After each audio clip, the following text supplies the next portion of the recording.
Hi everyone, and welcome to F-Bomb Friday. I am your host, Tracy Preston, along with my husband, Todd. Hey, hon. Hey, baby. Are you ready? I am ready. Let's hit it. On today's show, I'm going to tell you about the ghost of the Calumet Opera House.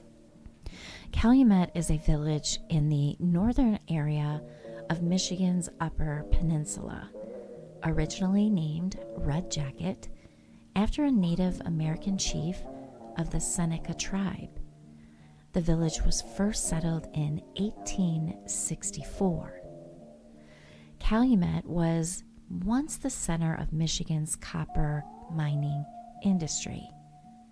Red Jacket, as it was formerly called, grew due to the copper mines in the area. It was incorporated as a town in 1867. The copper mines were particularly rich. The Boston-based Calumet and Hecla Mining Company produced more than half of the United States copper from 1871 through 1880. In addition to copper mining and smelting, the region also supported the dairy industry and truck farming. Many immigrants from Poland and other countries settled there in the late 19th century. As the community grew, the town hall was built in 1886, and in 1898, with a huge bankroll in the town's treasury, it was decided that an opera house was needed to serve the community. The village at the time had a population of roughly around 4,000 citizens, and more than 30,000 lived within a stone's throw away. Just to show you some perspective of Calumet's glory days, at the turn of the century, the village's population in 2025 is just 681. It's a huge difference. Yeah, it is. With the industry, leaving the area, many people moved away. So this place was booming back in the day. On March 20th, 1900, the theater opened its doors with a touring Broadway production of Reginald de Koven's The Highwaymen. In the following years, the theater's marquee was adorned with the names of American theater A-listers such as Lillian Russell, John Philip Sousa, Sarah Bernhardt, Douglas Fairbanks Sr., Lon Chaney Sr., Jason Robart Sr., James O'Neill, William S. Hart, Frank Morgan, Wallace and Noah Beery, and Madame Helena Modjeska. Helen Modjeska was a Polish-American actress who specialized in Shakespearean and tragic roles. She was said to be the greatest Polish actress of all time, and despite her poor command of the English language, she was extremely successful in English and American theaters. Sadly, she passed away at the young age of 68 in 1909 from Bright's disease, which is an inflammation of the kidneys affecting the ability to filter waste and access water. According to legend, Madame Helena's ghost still dwells in the Opera House. The first reported appearance of her spirit was in 1958.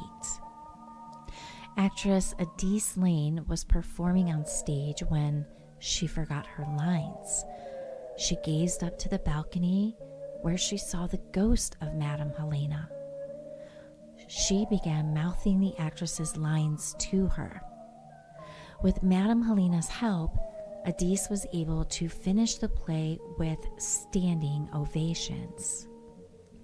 Since that day, employees and patrons have felt cold spots in some areas, heard music being played from no known source, and saw the form of Madame Helena Modjeska's ghost just roaming the opera house.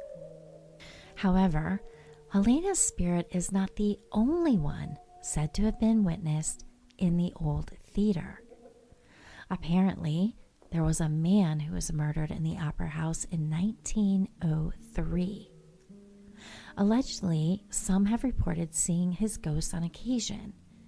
Others say they have heard his spirit screaming in the dead of night, perhaps reliving the events that took place on that fateful evening so many years ago.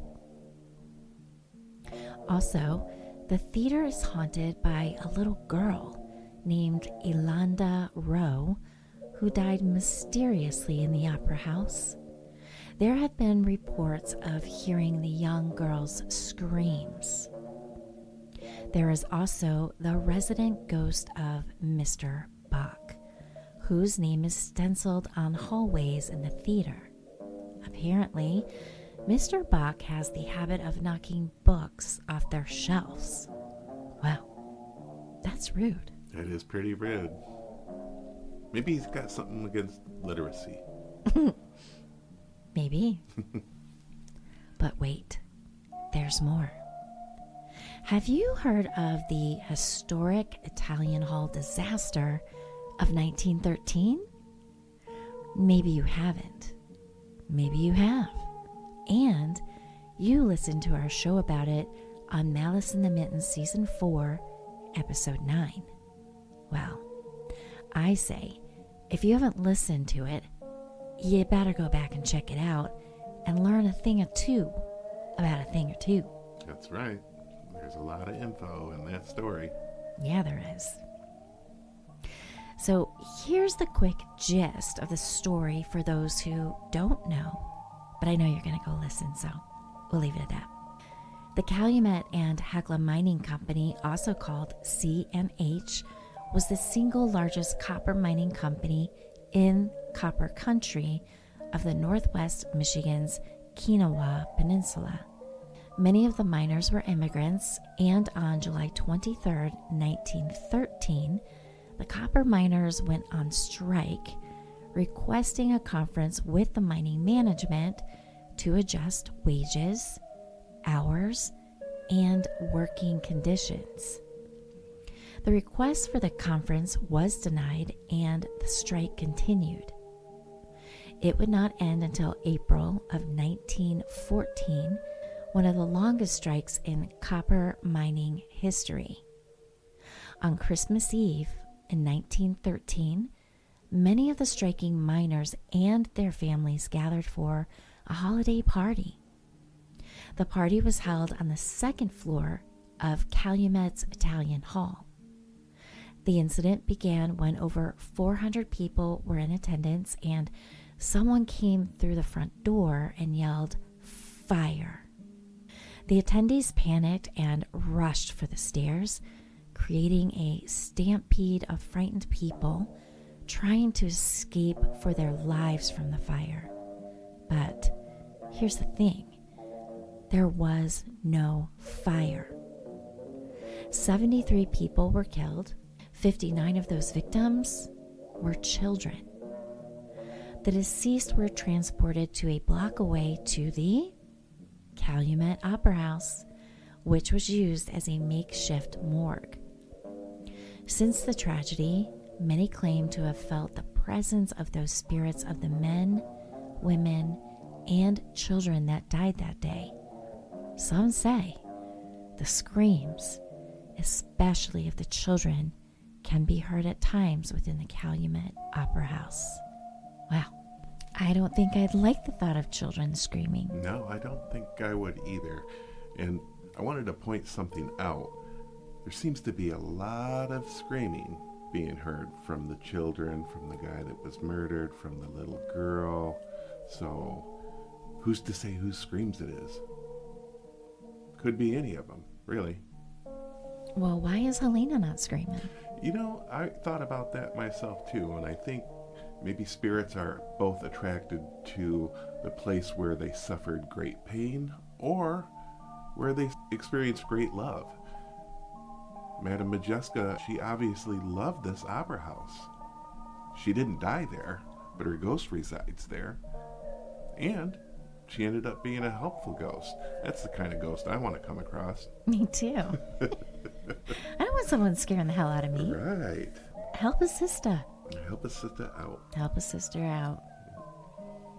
Well, I also find this, when you told me you were doing the story and you brought up Calumet, of course, the first thing I thought of was the Italian Hall disaster. Exactly. And when I started doing the research and found out about it, I immediately made the connection. And I was like, I wonder if the timelines match up. And then as I delved deeper into the story, I was like, and there it is. There's the connection. Ding, ding, ding. Ding, ding, ding. Round robin. Isn't that fun? It is fun. And we can kind of round robin back to our last round robin episode where we talked about spirits. And I think Nina brought it up. It's a thing. And why are they always old? And why are they always old? Why don't we have more modern ghosts sticking around? Yeah, maybe some of these ghosts tooling around up there should hop in and tell these older ghosts to get out. Yeah. It's our turn. You know what? It's time to retire. Give us a minute. We got some new tricks. We got some new tricks. New ghostly tricks up our sleeves. And what's the deal with the dude knocking the books off the shelf? Right. And if that's his only trick, I mean, he's obviously has an issue with books. Maybe he was an author. Maybe he was illiterate. All these books are junk. He's mad as hell. I can't read. Ugh. Now, I've never been on the peninsula, the Kinawa Peninsula. I don't think I've ever been there. I've been up further in Marquette in the UP, but I don't think I've ever been on the peninsula before.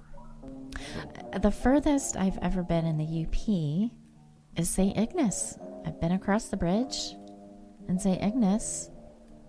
That's as far north as I've gone. Oh, okay. You haven't gone up to Sault Ste. Marie? Nope. Okay. No. Well, we're gonna. You know what? We need to do some road tripping. We need a summer of tripping, but we have to take the dogs. We do have to take the dogs. We can't leave those guys here. Well, our house is haunted. Maybe we can talk our ghosts into dog sitting for us. They're like, hell no.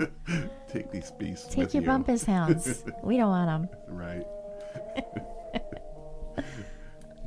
Rebecca is from up north. Really? Near the, I want to say near Calumet area. I'm sure she'll correct me if I'm wrong. But yeah, her dad was a police officer up there. It's where she grew up. Oh, that's cool. Mm-hmm. That's cool. Yeah. So another tie-in then. Another tie-in.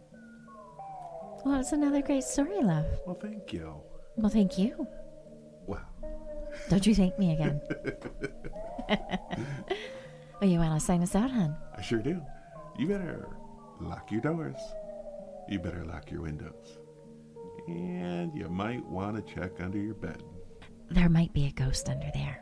Yeah. Screaming and bonking around books. Or helping you with things that you might have forgot. Oh, like my lost sock.